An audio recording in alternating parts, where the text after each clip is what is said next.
Hello student, तो आज हम देखेंगे डेवलपमेंटल बायोलॉजी का क्वेश्चन नंबर 7 जो CSIR नेट 2022 सितंबर में पूछा गया है। देखते हैं कि क्वेश्चन है क्या।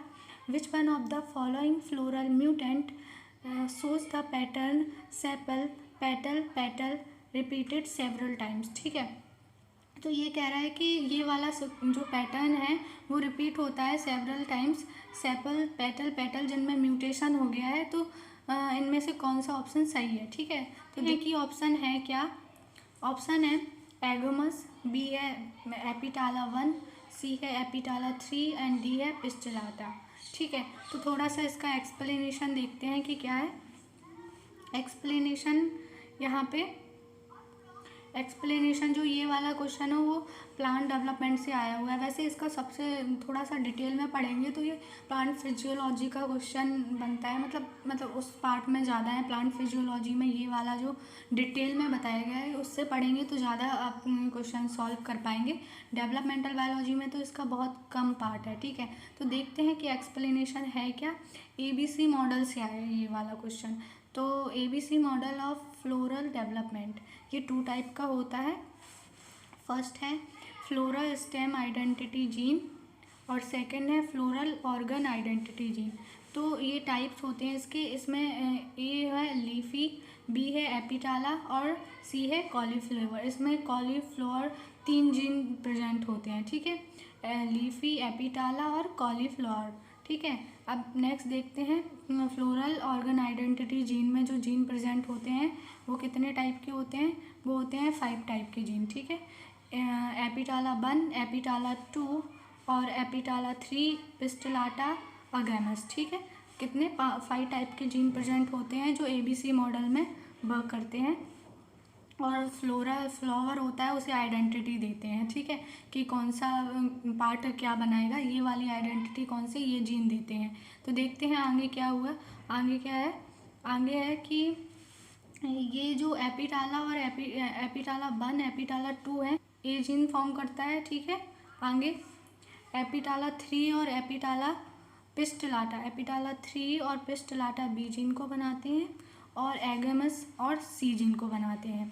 ठीक है, तो इसमें हमें देखने को मिल रहा है कि जो A और C पार्ट है ना वो एक दूसरे को इनहिबिट करते हैं। मतलब A और जो C हैं वो क्या करते हैं, एक दूसरे को इनहिबिट, मतलब एक दूसरे के एंटागोनिस्ट होते हैं। और जो B है वो सब में एक्सप्रेस होता है, मतलब वो दोनों के साथ एक्सप्रेस होता है। ठीक है, और जो A और C है वो एक दूसरे के एंटागोनिस्ट होते हैं। आगे देखते हैं कि क्या है। यहाँ पे एक मॉडल दिया गया है, देखते हैं उसके अकॉर्डिंग पता चल जाएगा कि हमारे जो क्वेश्चन में पूछा गया है उसका आंसर A कैसे सही है। ठीक है, तो देखते हैं आगे।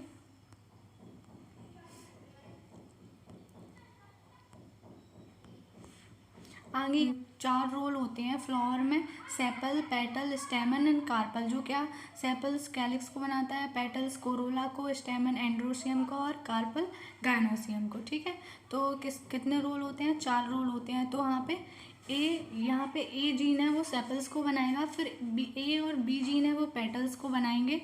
ठीक है, और फिर उसके बाद B और C जीन जो है वो स्टेमन को बनाएंगे और यहाँ पे C अकेला जीन है वो कार्पल को बनाएगा। ठीक है, तो यहाँ पे हमारे जो म्यूटेशन हो रहा है वो आगे देखेंगे, आगे वाले ग्राफ में वो किस में हो रहा है जिससे हमें पता चल जाएगा। अभी क्या बन रहे हैं हमारे ऊपर वाले जो क्वेश्चन है उसमें सेपल पेटल पेटल फॉर्म हो रहा है, जिससे किस में म्यूटेशन हो रहा है ये पूछा गया है, किस चीज़ में म्यूटेशन हो रहा है। तो हम देखते हैं यहाँ पे सेपल पेटल, यानी कि यहाँ पे A जीन प्रेजेंट है, B जीन, यहाँ पे C जीन में म्यूटेशन हो रहा है क्योंकि यहाँ पे सिर्फ सेपल पेटल्स और सेपल्स ही बन रहे हैं, स्टेमन और कार्पल्स नहीं बन रहे हैं। इसका मतलब C जीन में म्यूटेशन है। तो C जीन है वो किसको बनाता है, वो किसको बनाता है यहाँ पे एगमस को। तो हमारा आंसर इसीलिए क्या सही है, एगमस सही आंसर है हमारा। ठीक है, इस वजह से हमारा आंसर एगमस सही हो जाएगा। आपको समझ में आया होगा। नीचे वाले ग्राफ में भी, नीचे वाले जो डायग्राम है उसमें भी देखते हैं कि क्या है। इसमें देखो, इसमें क्या है, B और C जीन है, मतलब कि A जीन यहाँ पे म्यूटेंट है। ठीक है, ए जीन म्यूटेंट होगा तो यहाँ पे क्या बनेगा, सिर्फ स्टेमन और कार्पल बनेंगे। और क्योंकि वो तो जो ए जीन है वो किसको बनाते हैं, वो सेपल्स और पेटल्स को बनाते हैं, ठीक है। तो यहाँ पे स्टेमन और कार्पल ही बनेंगे। तो ये वाला जो फ्लॉ है वो म्यूटेशन शो कर रहा है ना, वो म्यूटेशन शो कर रहा है। अब नीचे देखते हैं, यहाँ पे ए और सी जीन ही प्रेजेंट है, बी जीन क्या है, म्यूटेंट हो गया है। बी जीन म्यूटेंट हो गया है तो यहाँ पे क्या बन रहे हैं, सिर्फ सेपल और कार्पल बन रहे हैं, ठीक है। यहाँ पे क्योंकि बी जीन क्या बनाता है, बी जीन पेटल्स बनाते हैं, तो पेटल्स नहीं है तो इस वाले फ्लावर में भी म्यूटेशन हो गया है, ठीक है।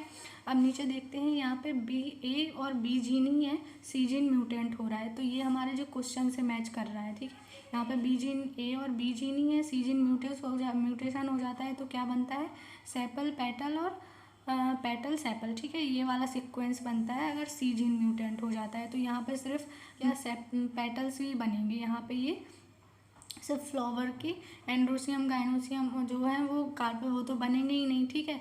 तो सी जीन में म्यूटेशन हो जाएगा तो ये वाला भी फ्लावर म्यूटेट हो जाएगा, ठीक है। आपको ये सारा डायग्राम है वो समझ में आया होगा, क्वेश्चन का आंसर भी समझ में आ गया होगा कि क्यों है एगमस, ठीक है।